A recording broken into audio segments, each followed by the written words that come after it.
Hello dear students, it's a warm welcome in our YouTube channel eAbhyasu. Today we are learning about business studies. In this video you will learn about business objective. This is a topic of first chapter and हम यहाँ पे objective business के देखने वाले हैं। बहुत सारे students के माइंड में ये होता है कि बिजनेस के ऑब्जेक्टिव का मतलब सिर्फ इतना होता है कि प्रॉफिट को अर्न करना। नहीं, ऐसी बात नहीं है। बिजनेस में हम डिफरेंट काइंड ऑफ ऑब्जेक्टिव्स भी होते हैं, उनको हमें डिटेल में स्टडी करना है। आज का फ्रेंड हमारा टॉपिक होगा ऑब्जेक्टिव ऑफ बिजनेस। प्रॉफिट तो अर्न करना ही करना है, बट साथ में बहुत सारी एक्टिविटीज ऐसी भी है यहाँ पे जिसको हमें कंसीडर करना है। यहाँ पे आप देखने जाओ फ्रेंड्स, बिजनेस बढ़ेगा कैसे? प्रॉफिट होगा, बट प्रॉफिट कैसे होगा यार, वो भी तो पहले समझो। आज समझ लो मेरा बिजनेस कुछ 100 करोड़ का मैं टर्नओवर कर रहा हूं, 100 करोड़ का मैं सेल कर रहा हूं, बट उसमें से अगर मुझे प्रॉफिट के 20 करोड़ भी नहीं मिल रहे, मतलब 20% भी नहीं मिल रहे भाई, तो वो बिजनेस को मुझे सोचना चाहिए कि यार ये बिजनेस करना चाहिए नहीं करना चाहिए। क्योंकि हमारे पास दो पॉइंट ऑफ व्यू आते, ग्रॉस प्रॉफिट और नेट प्रॉफिट। नेट प्रॉफिट होता है वो क्या होता है, हमारा एक्चुअल में हुआ प्रॉफिट है। अब यहां पे अगर आप देखने जाओगे फ्रेंड्स, तो सबसे इंपॉर्टेंट चीज क्या आती है? सबसे पहले मार्केट स्टैंडिंग सबसे इंपॉर्टेंट पॉइंट ऑफ व्यू रहता है। क्यों? हमारी स्टेबिलिटी मार्केट में कैसी है भाई, कल को कुछ हुआ, बिजनेस में रिस्क भी बहुत होते हैं, वो हमारा नेक्स्ट टॉपिक है। बट आज का टॉपिक ऑब्जेक्टिव है। बट समझो फ्रेंड्स पॉइंट ऑफ व्यू को, कि अगर मेरी स्टेबिलिटी, कल को कुछ अनसर्टेनिटी हुई मेरे बिजनेस में, कल को कुछ अनसर्टेनिटी हुई बिजनेस में, तो क्या मेरा बिजनेस इतना कैपेबल है, क्या मेरा बिजनेस इतना कैपेबल है वो अनसर्टेनिटी के सामने सर्वाइवल कर पाए? मार्केट स्टैंडिंग सबसे इंपॉर्टेंट चीज होती है। क्या सबसे पहला पॉइंट हमारा क्या आता है? Market standing. सबसे पहला ऑब्जेक्टिव क्या आता है हमारा? Market standing.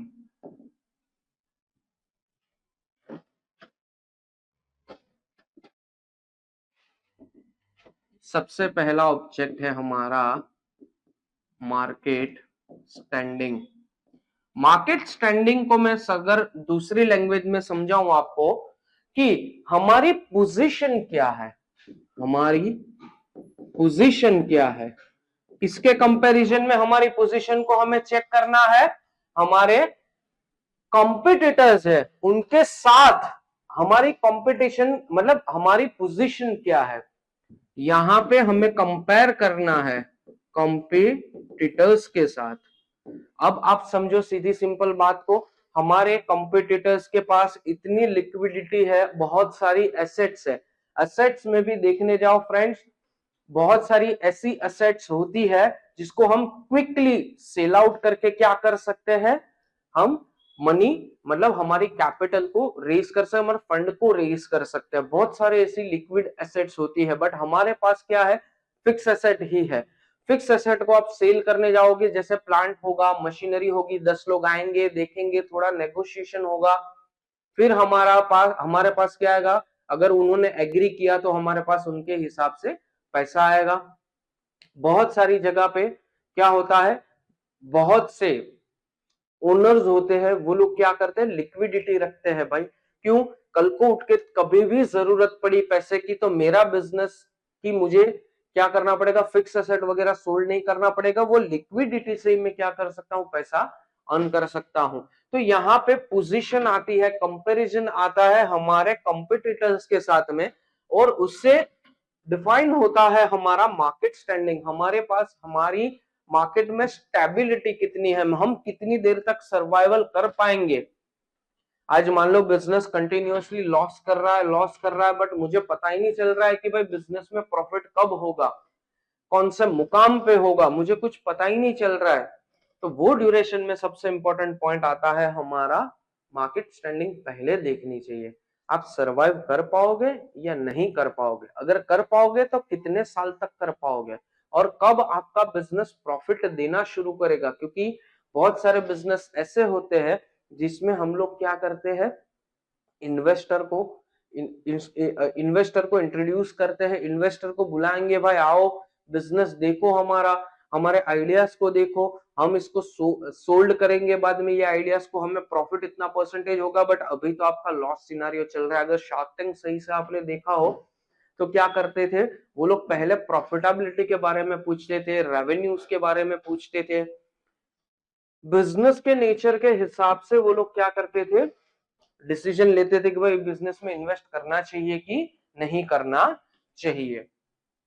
दूसरी चीज आती है हमारे यहाँ पे, वो है इनोवेशन। सबसे इंपॉर्टेंट चीज इनोवेशन। अगर आपके ग्रैंडफादर के टाइम पे आप टीवी देखोगे तो पूरे डब्बे टाइप के टीवी आते थे। अब जब वो डब्बे टाइप के टीवी होते थे तब क्या करते थे, उसमें भी एंटेना कोई पकड़ के बैठा होता था, और क्या करते थे वो एंटेना अगर ऐसे ऐसे कहीं पर भी मूव हुआ तो वो जो चैनल चल रही है, और वो टाइम पे तक दूरदर्शन ही चैनल आती थी, वो चैनल क्या हो जाती थी, उनका नेटवर्क चला जाता था। तो एक बंदे को स्पेसिफिकली वहां पे बिठा के रखना पड़ता था। बट आज की डेट में अगर आप वही चीज को देखने जाओ फ्रेंड्स, कितने इनोवेशन आए। आज हमारे पास एक टीवी में आपको कितनी चीज मिलेगी, एंड्रॉइड टीवी, आप सिर्फ कंप्यूटर कनेक्ट कर दो, आप सीपीयू कनेक्ट कर दो, पूरा लैपटॉप कंप्यूटर की तरह वो वर्क करेगा। कितनी एडवांस टेक्नोलॉजी आने मतलब स्टार्टिंग हो चुका है आना। अभी आप देखने जाओ जियो फाइबर चल रहा है, जियो फाइबर कितना अच्छी फैसिलिटीज प्रोवाइड करता है। भाई तुझे को ब्रॉडबैंड चाहिए, अलग से राउटर मत ले, मैं ही तुझे देता हूँ।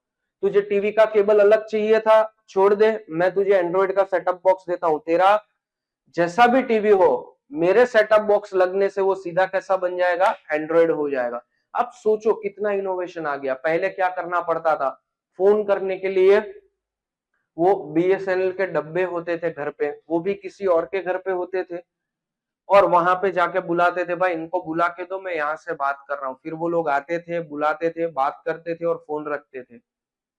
कितना लंबा चौड़ा सा प्रोसेस हुआ करता था। आज की डेट में आप पॉकेट से मोबाइल निकालो, किसी को भी कॉल करना हो बात कर सकते हो। पहले के टाइम पे बात लोग कैसे करते हैं, यहाँ कट वाले बटन पे क्या करते थे, हाथ रख के बात करते थे। क्यों? क्योंकि पहले के टाइम पे आउटगोइंग कॉल पे पैसा लगता था, 1 रुपया, 1.5 रुपया, 2 रुपया, जैसा कुछ चार्जेस था। आप बात करोगे उतना क्या होता था, पैसा कटता था। आज की डेट में वो प्रॉब्लम ही गया। अब तो क्या है, फोन ऐसा ही रख दिया, भाई चालू है, क्या फर्क पड़ता है, भाई ठीक है छोड़ जाने दे। बात समझो कितना टेक्नोलॉजी एडवांस हो गई है।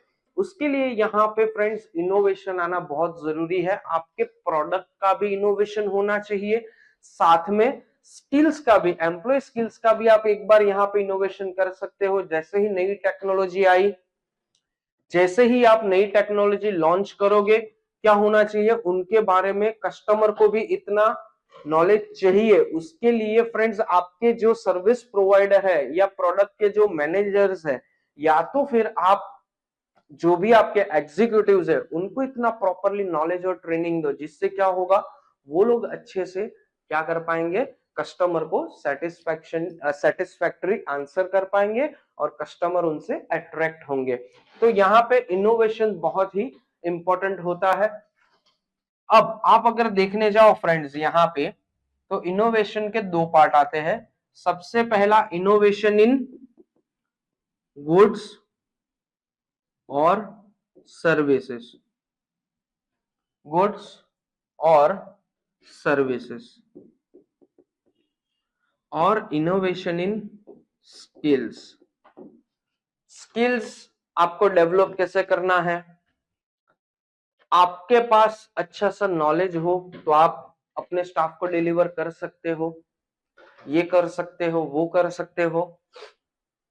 आपको पता है बातों में फंसाना क्या होता है, बातों में फंसाना सीखना हो ना फ्रेंड्स, तो मार्केटिंग वालों के पास सीखो, जिसको बोलते हैं बाटली में उतारना। इसने तो अच्छा बाटली में उतार दिया रे इसको। क्यों, कैसे? यही तो सबसे बड़ा इंपॉर्टेंट पॉइंट ऑफ व्यू आता है यहाँ पे।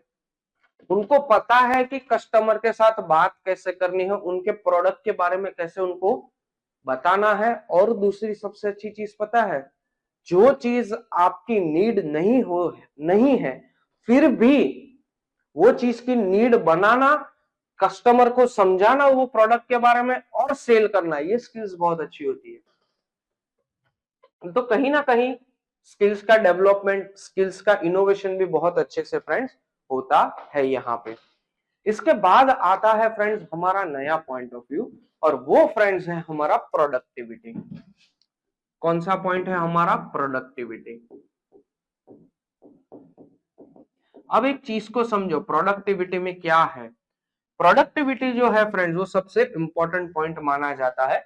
अगर मान लो फ्रेंड्स, अगर आपके प्रोडक्ट की डिमांड एवरीडे 100 यूनिट्स की है और आप प्रोड्यूस कर रहे हो 120, तो ठीक है 20 का स्टॉक रहेगा। क्यों? क्योंकि कभी कभी क्या होता है कि भाई एक दिन ज्यादा भी प्रोडक्ट बनता है, एक दिन प्रोडक्ट कम भी बनता है।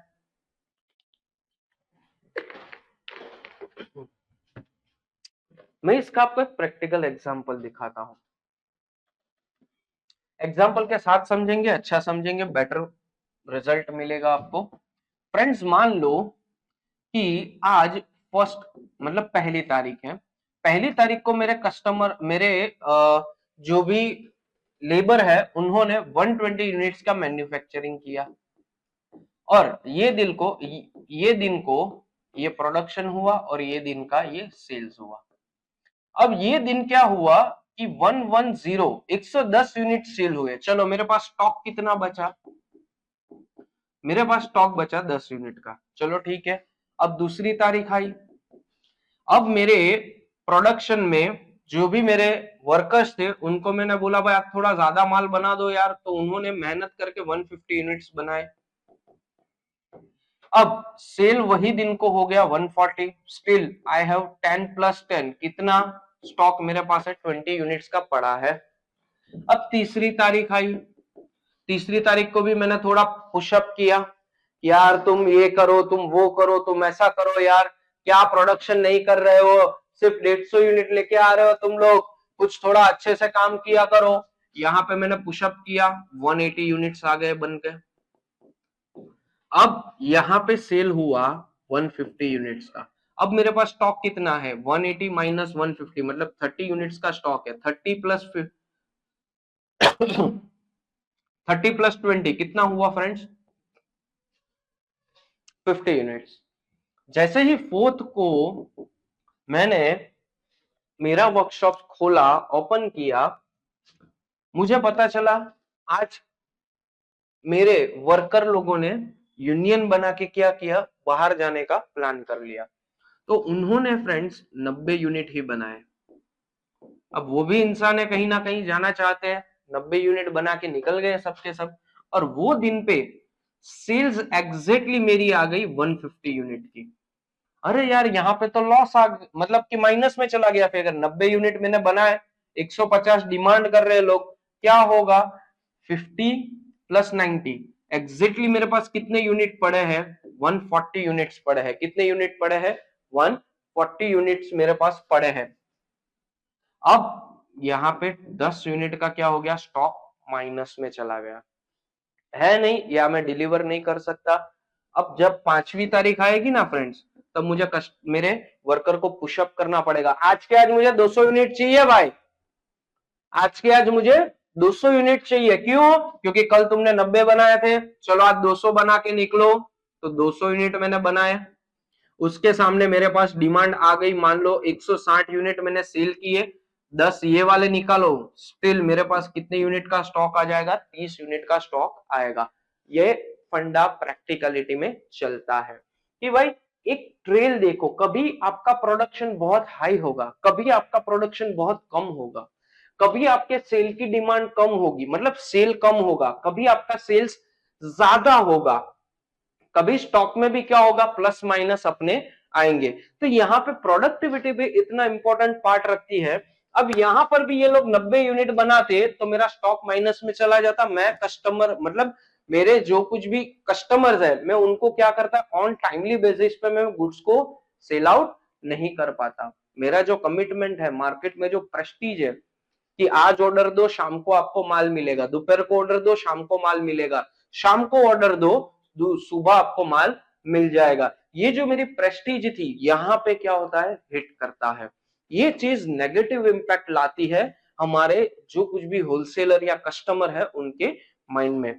तो फ्रेंड्स ये चीज सबसे इंपॉर्टेंट आती है यहाँ पे।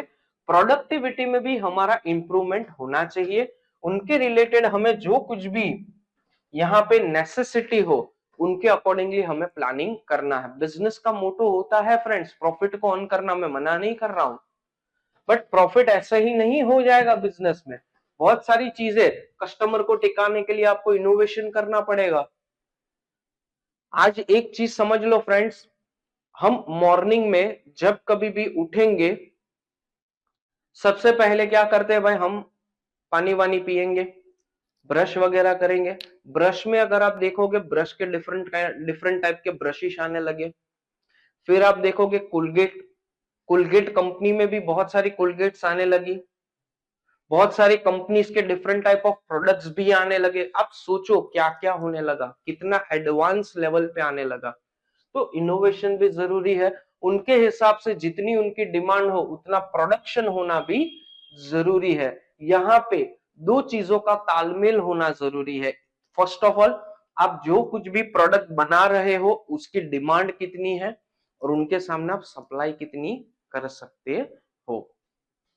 ये आता है हमारा तीसरा पॉइंट प्रोडक्टिविटी का। चौथा आता है हमारा friends physical and financial resources. हमारे पास रिसोर्सेज भी तो होने चाहिए, physical and financial, physical and financial resources. समझो फ्रेंड्स इसको क्या होता है physical and financial resources. Business में बहुत टाइप के रिसोर्सेज होते हैं, ह्यूमन रिसोर्सेज मैनेजमेंट होता है, फिनेंशियल, प्रोडक्शन, बहुत सारे टाइप के रिसोर्सेज होते हैं। फिजिकल रिसोर्सेज में क्या इंक्लूड होता है, हमारे plant and machinery, furniture, fixtures. फिर क्या आता है हमारा लैंड एंड बिल्डिंग, जो भी हमारी फिक्स एसेट होती है वो हमारे क्या होते हैं physical resources. Except intangible assets. Intangible assets मतलब हमारी गुडविल हो गई, पेटेंट राइट हो गए, कॉपीराइट्स हो गए, वो सारे क्या आते हैं इंटेंजिबल में। Physical resources and financial resources. Physical resources का हमें ऐसे यूटिलाइजेशन करना है जिससे हमारी cost of production per unit जो है वो कम से कम आए। इसका भी एग्जांपल मैं आपको बताता हूं फ्रेंड्स, कैसे देख लो फ्रेंड्स, इसका भी मैं आपको एग्जांपल दिखाता हूं। मेरा एक फ्रेंड है, उसने बिजनेस स्टार्ट किया, लमसम कुछ ऐसे कलर्स ले लेता हूं मैं। मान लो मेरे एक फ्रेंड है, यहाँ पे दो कंपनी है, तो ये कलर विजिबिलिटी कम रहेगी, दूसरा डार्क कलर चूज करते हैं। चलो, मेरा एक फ्रेंड है, उसने स्टार्टअप की ए कंपनी। क्या स्टार्टअप की ए कंपनी, उसकी पर यूनिट की परचेस प्राइस जो आती है, एग्जाम्पल के साथ लेते हैं 100 रुपए। कितने रुपए आती है, 100 रुपीज, ठीक है। ये जो सेल करता है वो कितने में सेल करता है भाई, तो एग्जाम्पल ले लेते हैं 200 रुपए। बताओ भाई प्रॉफिट कितना आ गया, बताओ प्रॉफिट कितना आ गया, 100 रुपए। चलो ठीक है, ऐसे ही बेच रहा था, बहुत खुश था बंदा, मैं 100 रुपए पर यूनिट कमा रहा हूं, मुझे कोई टेंशन वाली बात नहीं है। टेंशन अब शुरू हुआ, उसी के साथ उसी के सामने एक कंपनी स्टार्ट हो गई, बी कंपनी। बी कंपनी ने कुछ नई टेक्नोलॉजी लाई, अच्छा सा प्लानिंग किया, एक्सपर्ट्स को बिठाया, एनालिसिस करवाया, और उसकी परचेस प्राइस जो थी, और आप बता सकते हो जो मैन्युफैक्चरिंग कॉस्ट थी वो आ गई 75 रुपीज। क्या आ गई, 75। इसके कंपैरिजन में 75 हो गई। अब समझ लो ये बंदे ने क्या सोचा, ये साला 100 का माल 200 में बेच रहा है, डबल कमा रहा है, मैं एक काम करता हूँ, 75 का माल 150 में बेचता हूँ, मेरा प्रॉफिट कितना हो गया? मेरा प्रॉफिट कितना हो गया? मेरा प्रॉफिट आ गया 75 रुपए। कितना आ गया? 75। अरे 100 का 200 किया, कितना आया? 100 रुपए। 75 का 150 किया, 75 का 150 किया, 75 कमाया। देखने जाओ आप, ये 100 कमा रहा है एक चीज बेच के, यही बंदा कमा रहा है 75 रुपए एक चीज को बेच के। साला प्रॉब्लम कहां पे आ रहा है पता है? यहां पे सेल प्राइस 200 रुपए है, यहां पे सेल प्राइस 150 रुपए। अब बताओ, अगर आपको यही चीज, आपको जो चीज 200 में चाहिए, अगर वही कोई बंदा अगर आपको 150 में दे, तो आप क्या करोगे? 200 वाले के पास जाओगे या 150 वाले के पास? बस मुझे इतना बता दो। क्वालिटी सही है, प्रोडक्ट भी सही है, आपको चाहिए वो भी, सब सब एसेंशियल एलिमेंट्स उसके सही है।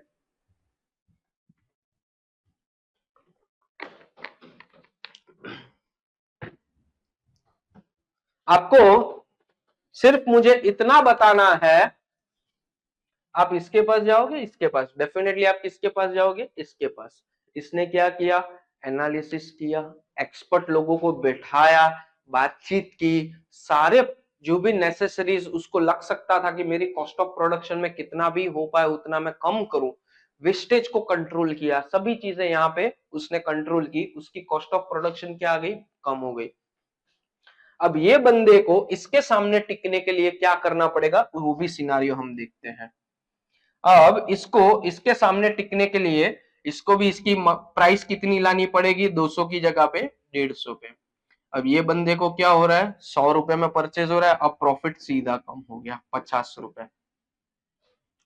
ये बंदा 75 कमा रहा है, अब यही बंदा क्या कर रहा है? 50 कमा रहा है। इन टर्म ऑफ परसेंटेज देखोगे ना फ्रेंड्स, पहले दोनों इक्वल परसेंटेज पे कमा रहे थे, दोनों इक्वल परसेंटेज पे कमा रहे थे, अब इसके परसेंटेज कम हो गए। ये बिजनेस की बहुत इंपॉर्टेंट चीज रहती है हर बार। उसके लिए बताया गया है कि आपको अपने फिजिकल रिसोर्सेज को इतने अच्छे से यूटिलाइजेशन करना है जिससे कि कोई प्रॉब्लम आपको ना हो, क्योंकि फिजिकल रिसोर्सेज आपके जितने भी अच्छे से यूटिलाइजेशन होंगे उतना अच्छा कॉस्ट ऑफ प्रोडक्शन आपका आएगा और कम से कम आएगा। फाइनेंशियल रिसोर्सेज, पैसे की जरूरत हर चीज में पड़ती है भाई, आपको भी पड़ती होगी। और दूसरी सबसे इंपॉर्टेंट चीज क्या होती है पता है? जब कभी भी आपको जरूरत पड़ेगी तब आपके फाइनेंशियल रिसोर्सेज पे आपको फंड रेज करना होगा, तब ये आपके रिसोर्सेज सबसे इंपॉर्टेंट रहेंगे रहेंगे और रहने ही वाले हैं। यहाँ पे हम लोगों ने पहला, दूसरा, तीसरा और चौथा पॉइंट ऑफ व्यू देख लिया। अब आता है फ्रेंड्स अच्छे से अच्छा और आपका फेवरेट पॉइंट, और वो है फ्रेंड्स हमारा यहाँ पे अर्निंग प्रॉफिट। क्या है फ्रेंड्स? Earning profit. भाई ये भी तो हमारा एक एम है, क्योंकि सर्वाइवल के लिए, एक्सपांशन के लिए आपको क्या चाहिए? Earning profit. अगर बिजनेस में आपका प्रॉफिट ही नहीं होगा तो आप सर्वाइव कैसे कर पाओगे भाई? एक्सपांशन कैसे कर पाओगे? आज मान लो मुझे कहीं जगह पे, दूसरी जगह पे मेरा बिजनेस ओपन करना है, सेल को बढ़ाना है, ब्रांड को अच्छा सा करना है, तो मैं कैसे कर पाऊंगा भाई? बताओ जरा। मेरे पास प्रॉफिट आएगा, प्रॉफिट आने के साथ साथ प्रॉफिट को मैं री इन्वेस्ट करूंगा। कैपिटल जो होती है हमारी वो तो रहती ही है फ्रेंड्स, बट हमारा जो प्रॉफिट होता है वो हमारे कैपिटल में प्लस होता है, और वही चीज हम लोग क्या कर सकते हैं? इन्वेस्ट कर सकते हैं, जिससे हमारा बिजनेस क्या होगा? इजीली एक्सपांड होगा। बिजनेस का एक्सपांशन, आने वाले थ्रेट या रिस्क बिजनेस के जो भी होते हैं, वो जो नेक्स्ट टॉपिक में हम, मतलब नेक्स्ट वीडियो में नेक्स्ट टॉपिक हम लोग हमारा लेने वाले हैं, वहां पे जो हमारे सारे रिस्क रहते हैं उनके सामने सरवाइव करना हो तो कैसे कर पाएंगे? न्यू कॉम्पिटिटर आ गया मार्केट में। अब आपको थोड़ा एग्जांपल वही वाला जो हमने बनाया था वही मैं आपको थोड़ा नया पॉइंट ऑफ व्यू भी मैं आपको दिखाता हूं।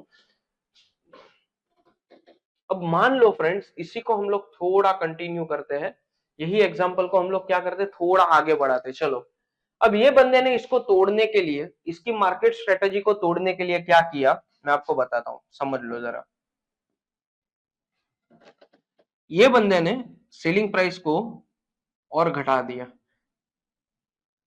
इसने क्या किया, चल मैं थोड़े टाइम के लिए मैं क्या करता हूं, मेरी 100 की कॉस्ट है, मैं 100 में ही बेचता हूं, प्रॉफिट भी नहीं कर रहा हूं, मेरा प्रॉफिट क्या हो गया, जीरो हो गया। क्या हो गया, जीरो हो गया यहां पे। अब लोग क्या करेंगे, इसके पास नहीं आएंगे। अब लोग इसके पास नहीं जाएंगे, किसके पास जाएंगे, इसके पास। क्यों, क्योंकि इसके पास क्या है, ये है। अब ये बंदा नया नया बिजनेस स्टार्टअप किया है, ये 150 से नीचे कम नहीं कर सकता।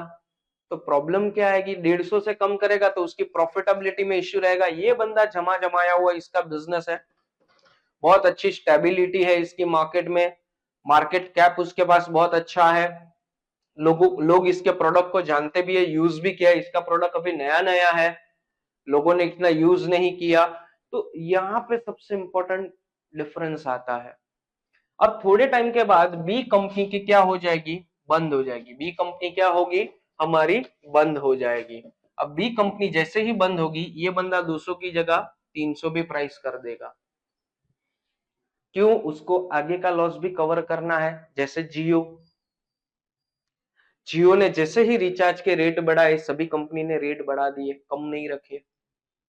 क्यों भाई, मौका मिल रहा है आगे का लॉस कवर करने का, हम लोग कर लेते हैं। ये प्रैक्टिकलिटी होती है। चलो आगे बढ़ते हैं फ्रेंड्स। अर्निंग प्रॉफिट, किसी का भी एम हो, कोई भी बिजनेस हो, उसका सबसे इंपॉर्टेंट एम क्या होता है, प्रॉफिट को मैक्सिमाइजेशन करना।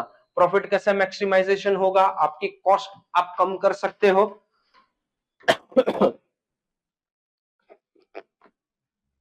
कॉस्ट कम कर सकते हो, रिसोर्स इसको अच्छे से यूटिलाइजेशन करना रखो, अननेसेसरी एक्सपेंस इसको अवॉइड करो।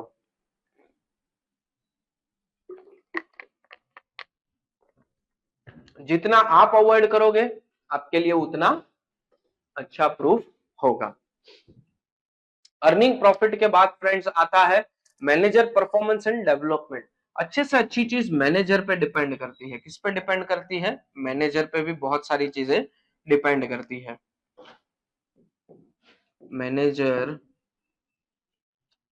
Performance and development.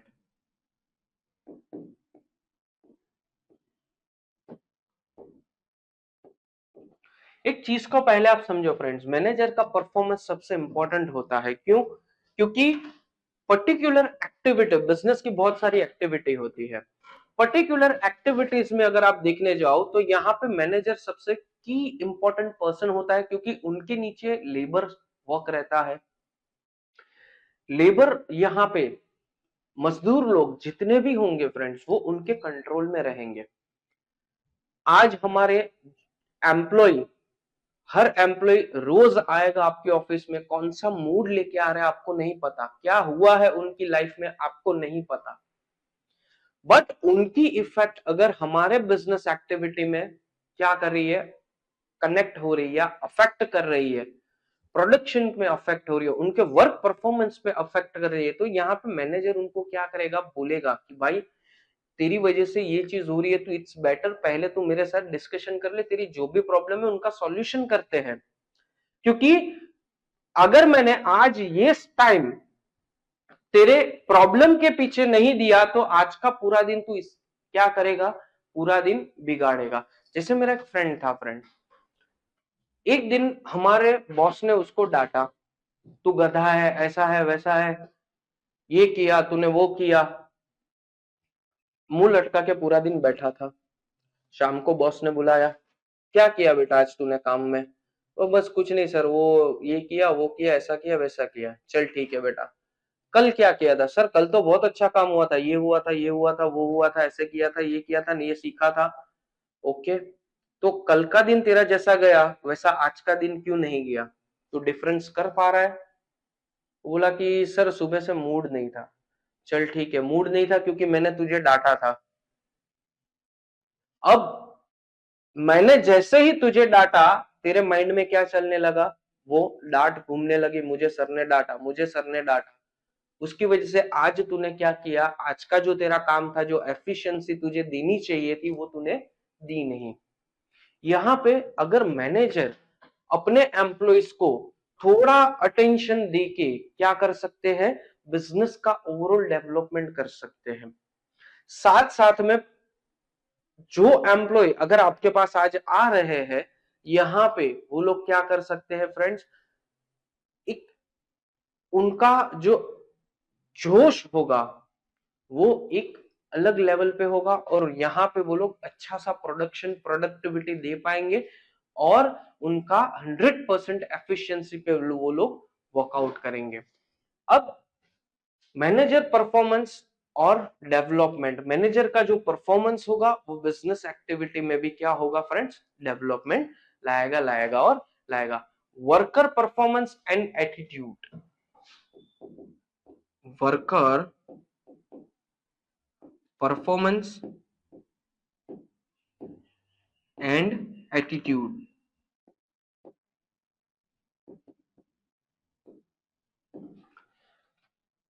वर्कर के भी बहुत सारे एटीट्यूड होते हैं। बहुत सारे वर्कर होते हैं वो पोलाइट होते हैं, बहुत सारे वर्कर्स होते हैं ऑर्डर दिया वैसे काम किया। कहीं पे भी ऐसा नहीं दिखता कि हाँ सर मैं ये करता हूं, हाँ सर मैं ये कर सकता हूं। ऐसा एटीट्यूड हमें बहुत कम जगह देखने मिलता है। क्यों? क्योंकि यहाँ पे बहुत सारे वर्कर ऐसे होते हैं जो कुछ सीखने के इरादे से आते हैं और बहुत सारे वर्कर बिजनेस में ऐसा होते हैं जिनका मोटो एक ही होता है, मेरा सैलरी बढ़ेगा, मुझे ज्यादा से ज्यादा क्या मिलेगा, मुझे ज्यादा से ज्यादा यहाँ पे सैलरी मिलना चाहिए या वेजिस होता ज्यादा से ज्यादा मुझे मेरा वेजिस मिलना चाहिए। वो सारे पॉइंट ऑफ व्यूज यहाँ पे मैटर करते हैं बिजनेस एक्टिविटी के डेवलपमेंट के लिए। तो यहाँ पे वर्कर के एटीट्यूड का भी हमें देखना जरूरी होता है। और हमारा लास्ट पॉइंट फ्रेंड्स आता है सोशल रिस्पॉन्सिबिलिटीज। यहाँ पे हमारी एक और रिस्पॉन्सिबिलिटी है सोशल रिस्पॉन्सिबिलिटीज।